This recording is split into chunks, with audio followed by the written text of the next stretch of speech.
ओम शांति। 9 मई 2026 के अव्यक्त इशारे हैं। बाबा हम बच्चों को प्रेरित कर रहे हैं कि अचल अडोल एक रस हमें ऐसा रहना है कि कुछ भी हो जाए, बस हमारी खुशी ना जाए। तो किस आधार से खुशी स्थायी रहे?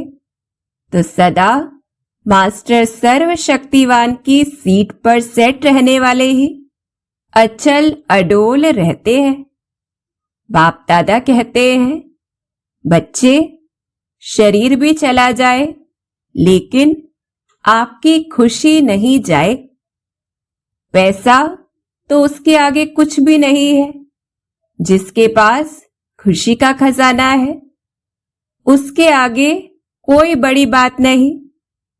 और सदा सहयोगी सेवाधारी बच्चों के साथ बाप दादा रहते ही है, इसलिए घबराने की कोई बात नहीं है।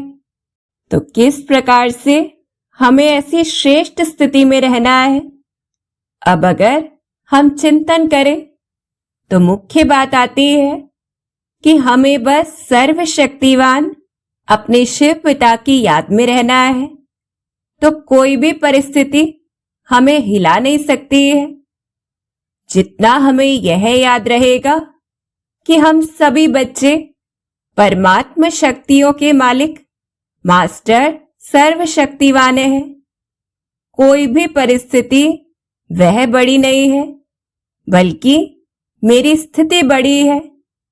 तो सब कुछ खेल के समान अनुभव होगा और हम अचल अडोल रहेंगे। फिर दूसरी बात, परिस्थितियां व कर्म भोग तो आने ही है। अब हमारे ऊपर है कि हम उसे खुशी से पार करें या दुखी होकर। बाकी हम यह जानते हैं कि इस दुनिया का सब कुछ विनाशी है और आज जो भी कुछ हमारे पास है वह इस दुनिया में आने के बाद ही हमने प्राप्त किया है। तो अगर धन भी चला जाए, कुछ भारी नुकसान भी हो जाए, तो भी हमें अपनी खुशी रूपी श्रेष्ठ स्थिति को नहीं जाने देना है, क्योंकि संगम युग पर यह खुशी परमात्मा खजाना है, जिसके आधार से हम दुनिया की हर चीज वह प्राप्त कर सकते हैं। तो धन तो कुछ भी नहीं, इसलिए यह याद रखना है कि मैं आत्मा तो मुसाफिर हूं, यहीं से सब कुछ प्राप्त किया है। और अगर स्थिति श्रेष्ठ होगी तो फिर से प्राप्त कर सकते हैं। और वैसे भी हम देखते हैं कि दुनिया के बड़े बड़े धनी लोग भी आज अपना सब कुछ देकर खुशी प्राप्त करना चाहते हैं। तो सब कुछ होते हुए भी वे जैसे कि गरीब है। इसलिए कुछ भी हो, हमें सदा अपने रूहानी नशे में स्थित रहना है। फिर तीसरी बात आती है कि परिस्थिति इतनी बड़ी भी हो सकती है कि शरीर भी चला जाए, लेकिन फिर भी हमें यह पक्का रहे कि कुछ भी हो, चाहे शरीर भी जाए, हमें अपने खुशी को नहीं जाने देना है। अर्थात श्रेष्ठ स्थिति से नीचे नहीं आना है, क्योंकि हम जानते हैं अंतमति सो गति।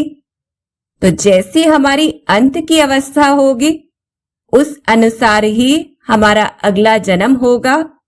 वही संस्कार हम आगे लेकर जाएंगे, उसी के आधार से हमारा भविष्य पद होगा। फिर अंतिम चौथी बात कि यदि अपनी स्वमान की सीट पर हम सेट हैं, सदा रूहानी नशे में रहकर परमात्मा कार्य में सहयोगी सेवाधारी है, तो हमें कभी भी घबराने की जरूरत नहीं है, क्योंकि ऐसे में परिस्थिति चाहे जो भी हो, स्वयं भगवान वह हमारा साथी बन जाता है। फिर वह स्वयं उस परिस्थिति को संभालता है, और जिस कार्य को स्वयं भगवान संभाल ले तो वहां तो डर की बात ही खत्म हो जाती है, निश्चिंतता आ जाती है। इस प्रकार से दुनिया वाले तो यह मानते हैं कि सब कुछ ठीक होगा तो हम खुश रहेंगे, लेकिन परमात्मा शिक्षा है कि अगर हम खुश रहेंगे तो सब कुछ संभाल सकते हैं। तो ऐसे हमें खुद को चेक करना है कि अगर विपरीत परिस्थितियों में मेरी स्थिति हलचल में आती है तो पहला तो यह निश्चय करना है कि कुछ भी हो मुझे खुशी नहीं गंवानी है। दूसरा, मास्टर सर्वशक्तिवान की सीट पर बाबा के साथ कंबाइंड हो रहने का अभ्यास करना है। और तीसरा, यह याद रखना है कि स्वयं भगवान वह मेरे साथ सदा है। इस प्रकार से परमात्मा साथ के द्वारा हमें अचल अडोल बनना है। अच्छा, ओम शांति।